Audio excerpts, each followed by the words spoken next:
என் குடும்பத்துக்கு பெரிய மதிப்பு இருந்துச்சு. என்னால என் குடும்பம் நடுரோட்டுக்கு வந்துச்சு. ஏன் தெரியுமா? வேற ஜாதிகார பொண்ணை காதலிச்சு கல்யாணம் பண்ணாங்க. அதனால லவ் பண்ற பொண்ணை விட்டு ஜாதிக்காக வேற பொண்ணை கல்யாணம் பண்ணிக்க முடியுமா?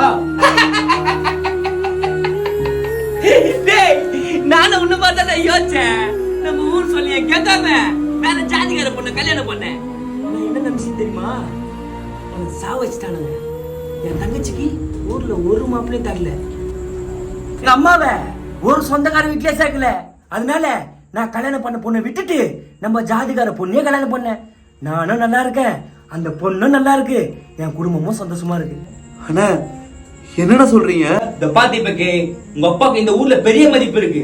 அதையும் மீறி நீ வேற ஜாதிகார பொண்ணை கல்யாணம் பண்ணேன்னு வை. நீ இல்ல, நம்ம ஊரே மதிக்கிற உங்க அப்பாவை நம்ம ஊருக்கு முன்னாடி தலைகுனி வச்சிடாத. அண்ணா அவ பாவன, எனக்கு அவ தானே வேணும். அவளுக்கு